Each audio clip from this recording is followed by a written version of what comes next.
Hello and welcome. This is Smart Prosperity, the podcast. It's a show about the green economy in Canada, the politics, the business, the technology, and the ideas at the intersection of the environment and the economy. We keep it current with a new episode every 2 weeks, and we try to make it easy to fit into your day by making every episode 25 minutes or less. I'm your host, Eric Campbell.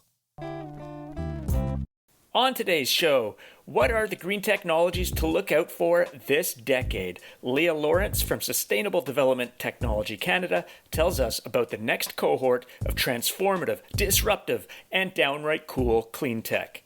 Then we take a trip down plastics lane. After years of disposable commitments by the industries that contribute most to plastic pollution, we speak with food and beverage giant Nestle about the new Canada Plastics Pact and where plastics fit in a greener business and a greener economy. After that, we get the 60-second rundown of a new report in the green economy space, and we wrap it all up with a quick look at 5 other things happening in the green economy this week. 20 years ago, it was solar panels, wind turbines, and the electric car. The decade after that, battery storage, LED light bulbs, and non-animal sources of protein. So now that we've officially entered a new decade, the 2020s, what are the emerging green technologies that are going to define it? The things that 5, 10, 20 years from now will be providing much needed climate and environmental solutions while creating big job, business, and economic opportunities. To answer that tantalizing question, I've invited Leah Lawrence. Leah is President and CEO of Sustainable Development Technology Canada, or SDTC. It's the biggest single investor in Canadian green technologies, investing about $150 million every year in early and mid-stage innovations. Leah is joining us from her home office in Ottawa. Hi, Leah. Thanks for joining. Wonderful to be here, Eric. Thank you for having me. Leah, what does this next decade hold for green technologies?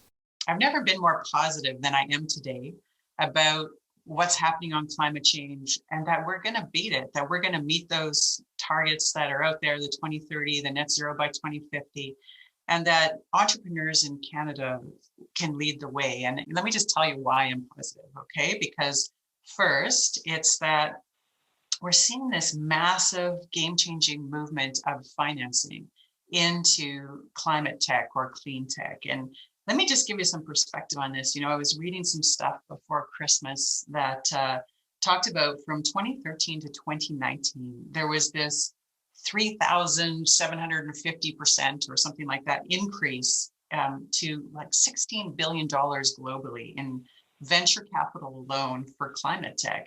So in other words, the entrepreneurs that we're counting on to develop these green technologies are accessing more seed funding than ever before to get their ideas off the ground. Exactly. And so let me just build on that a little bit, because venture capitalists fund the early stage stuff, a lot of the stuff that we're funding.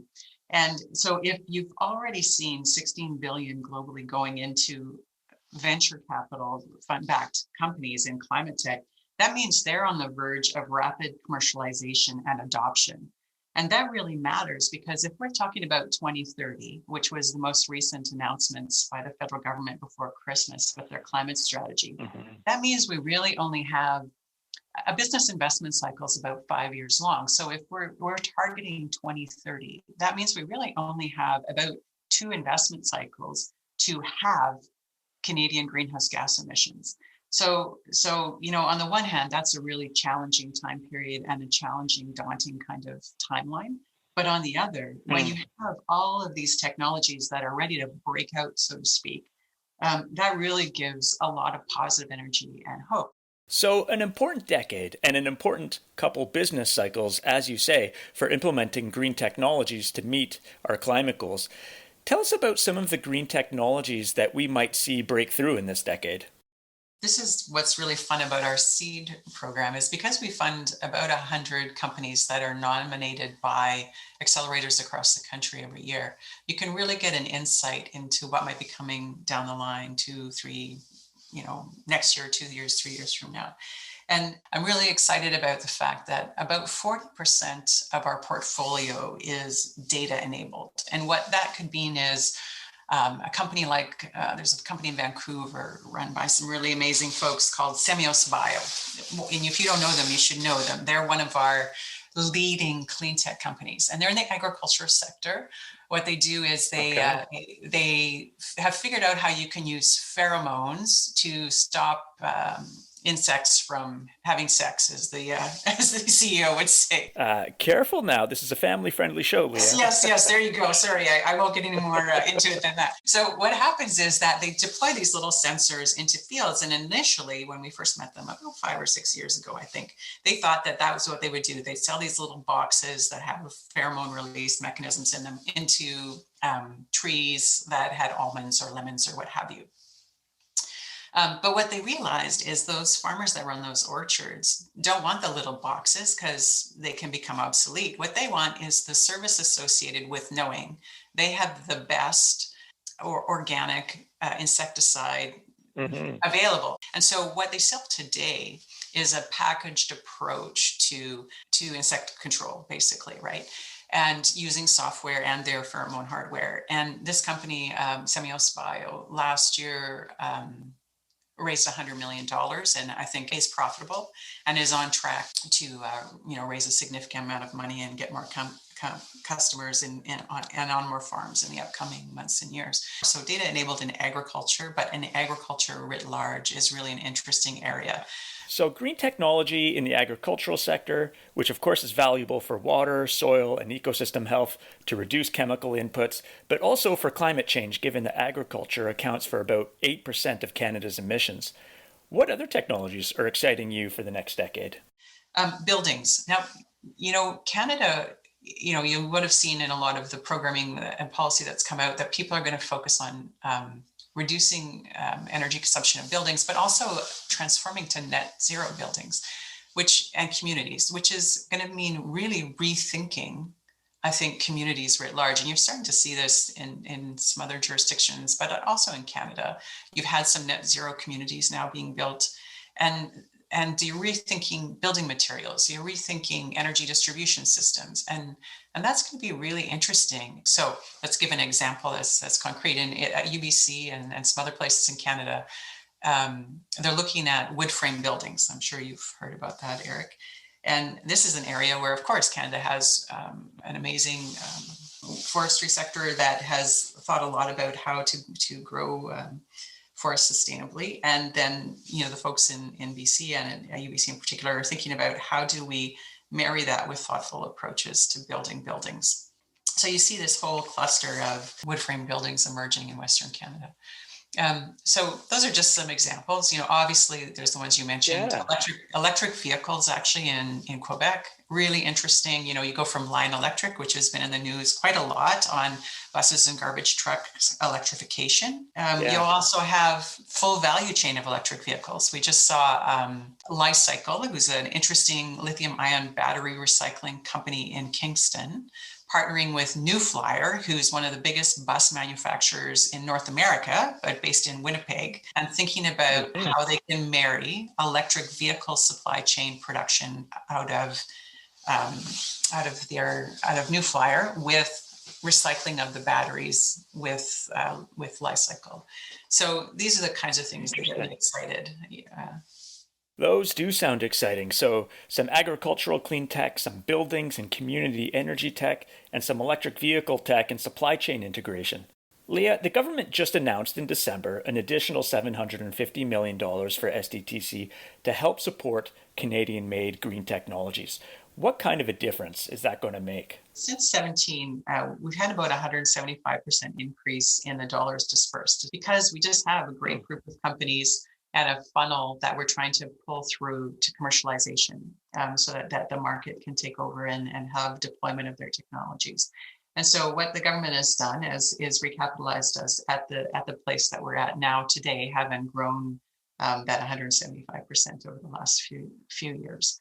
So yeah, we're looking forward to continuing to back companies and seed startup and scale up in the next 5 years, working with our partners to think about some of the stuff that has arisen as a result of COVID, supply chain challenges, intellectual property thoughts, these are things we could talk about another day, maybe. But most Mhm. importantly, how do we really grow a domestic market? That's Mhm. that's the thing that's keeping me up at night. A lot of our companies, of course, historically small and medium size, often go to the U.S. right away because that's the way that they can get to a bigger market more quickly.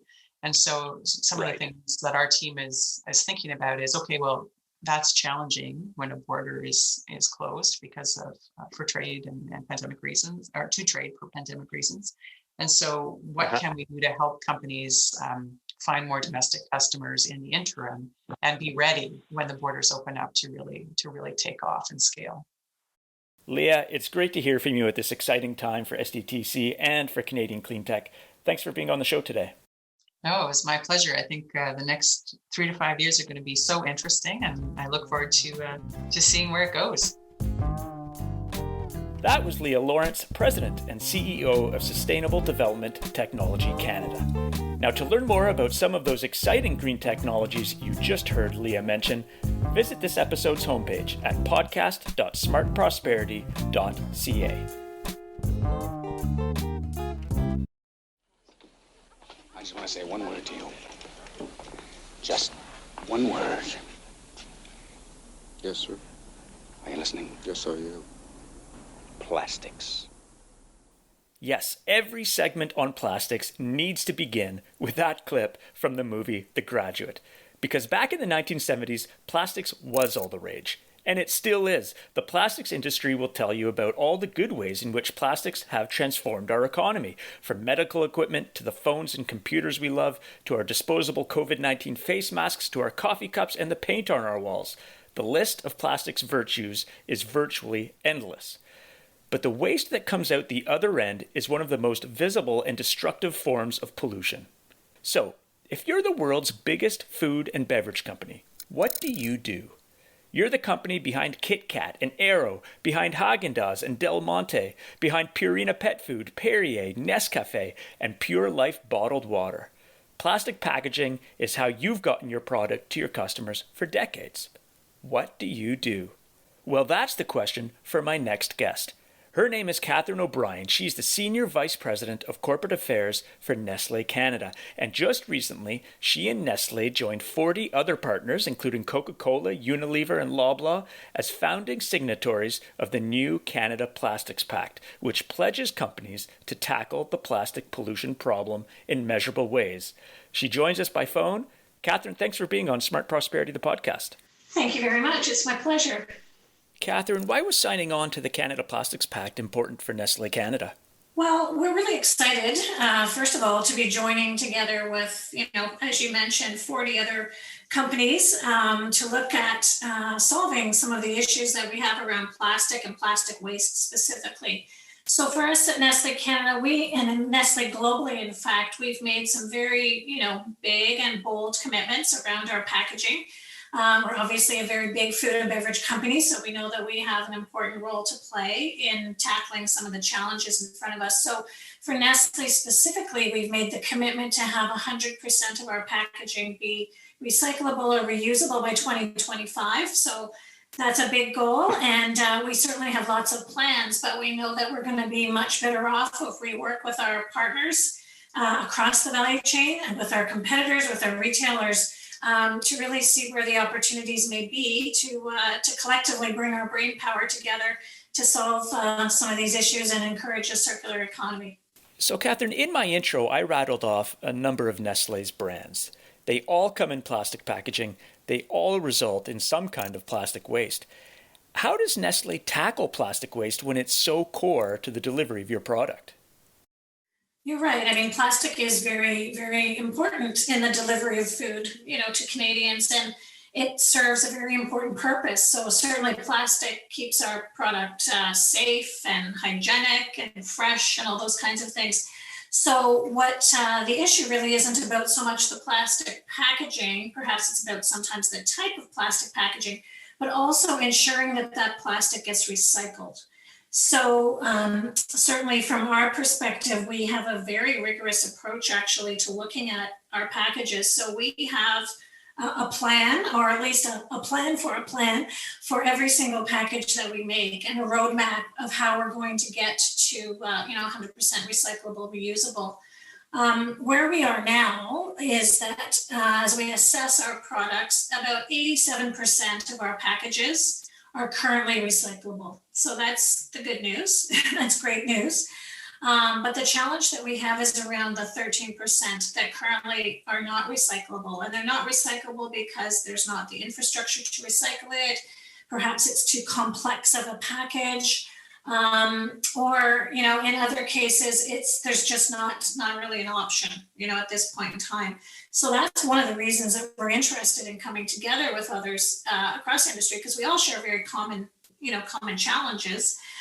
So coming together to say, what research do we need? What options are out there? How could we improve the recyclability? How can we improve the infrastructure and so forth? So for us, definitely plastic is important, and we will continue to use it, but we only want to use it if it's going to be recycled. So part of the challenge sounds like a technological one or an innovation one, as in designing and developing packaging that meets this criteria for recyclability, reusability, or compostability. Catherine, what are some of the innovations that you're looking at and excited about potentially using? Yeah, definitely. I would say we're casting a fairly wide net in terms of looking at different options. So I can maybe give you a couple of examples. One is actually around reusable packaging. I can tell you that actually, ironically, today we're announcing that we will be the first maker of ice cream, Haagen-Dazs specifically, very beloved brand in Canada. The first to use recycled packaging in partnership with Loop, sustainable home delivery service. So I'm not sure if you're familiar with Loop, but they're an organization that creates these rather lovely reusable, I should say, packaging. So for example, in the case of Haagen-Dazs, it's coming in a beautiful kind of aluminum container that is, consumers will go online. We have about a 5,000 person pilot project right now in Ontario to see who is interested in using that. It's being launched today with a bunch of other brands. So ultimately, people could choose to, pay a bit of a premium for that package. They would get that money back if they didn't continue. But then that product gets delivered to their home. They enjoy it.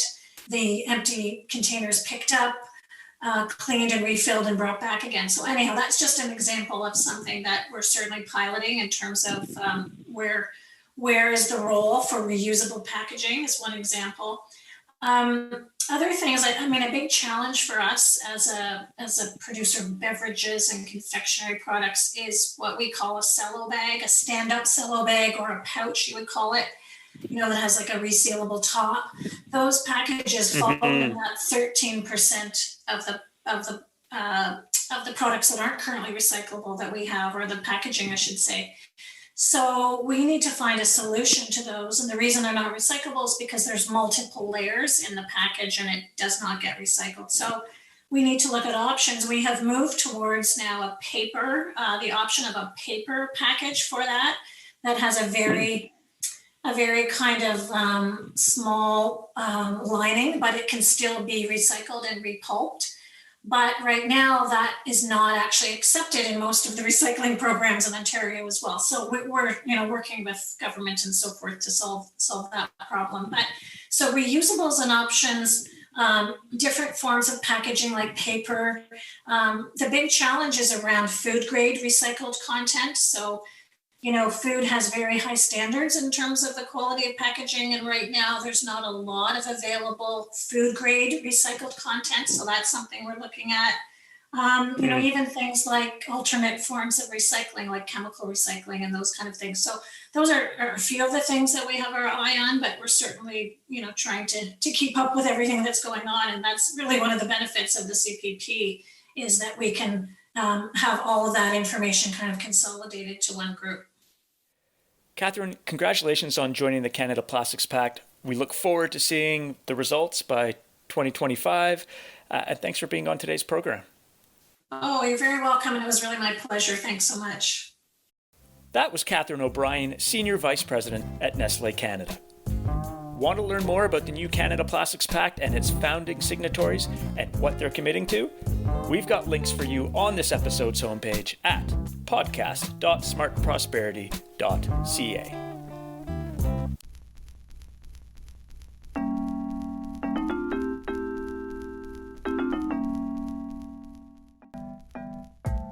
Now it's time for something we do every show. It's called the 60-Second Report. It's where we invite the author of a new and important report to sum it all up in 60 seconds or less. This week, we're welcoming Christina Hoika. She's Associate Professor in the Faculty of Environmental Studies at York University. Christina is breaking down her new report, Reconciliation and Self-Determination Through Renewable Energy. Christina, your minute starts now. The study asks how renewable energy projects of grid-connected First Nation communities can address reconciliation and self-determination in a post-COVID economic recovery. We partnered with the Canadian Council for Aboriginal Business to survey and interview 8 First Nations economic development corporations across Canada to learn about how they are involved in renewable energy projects. We found that First Nation equity ownership of renewable energy projects asserts their rights and title to their land and builds partnerships with industry and government while generating own source revenue.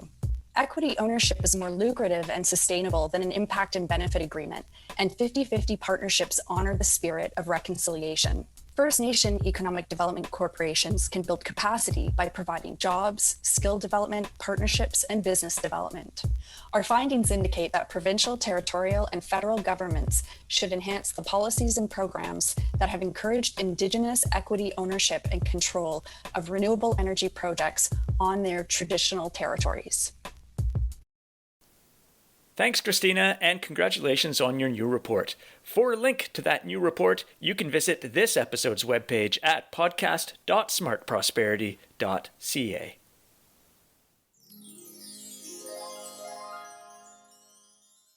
Now, there's only so much we can cover in depth on this show. For all the rest, we usually count on my colleague Mike Moffat, but Mike is at home recovering from COVID. So this week, Alice Irene Whitaker steps in. She's the communications director here at Smart Prosperity Institute, and she's going to share some of the other things happening in the green economy this week. Alice Irene, over to you. I'm Alice Irene Whitaker, and here are the 5 other things I'm watching in the green economy this week. 1. General Motors rocked the automotive world by announcing that it plans to stop making gas-fueled vehicles and to manufacture exclusively zero-emission cars and trucks by the year 2035. The announcement comes 1 week after GM made a tentative deal to invest $1 billion to start manufacturing electric vehicles at its plant in Ingersoll, Ontario. 2. BlackRock, the investment giant which manages almost $9 trillion in assets, is calling for companies in its portfolio to disclose how their businesses will fare in a net zero carbon economy. The world's largest fund manager is accelerating its push to align investments with the fight against climate change in the face of public demand. 3. The European Union approved a plan that includes giving state aid to Tesla, BMW, and others to support the production of electric vehicle batteries. Following the other broad EU initiatives that support the shift away from fossil fuels, the project is expected to cost $3.5 billion. 4. Over 40 leading companies, government bodies, and NGOs have launched the Canada Plastics Pact, pledging to fundamentally change Canadians' relationship to plastic. And lastly, number 5. In the US, the Biden administration has hit the ground running, announcing a slew of environmental measures in its first days. In addition to recommitting to the Paris Climate Agreement, Biden rescinded the construction permit for the Keystone XL oil pipeline, ordered federal agencies to review and reinstate more than 100 environmental regulations, and moved to position climate change as a national security priority, among other actions. I'm Alice Irene Whitaker, and those are the 5 other things I'm watching in the green economy this week. Thanks, Alice Irene. If you'd like to have a second glance at those stories and be able to click through on some links, we've got them written out for you at podcast.smartprosperity.ca. Well, that's it for today's show. Thanks for coming along for the ride. If you just can't wait until the next episode comes out, listen to some of our previous episodes, all on our website at podcast.smartprosperity.ca, also on Spotify, Apple Podcasts, YouTube, wherever you stream your podcasts. Thanks again for listening. My name is Eric Campbell. The next episode is out February 17th. Hope you'll tune in then.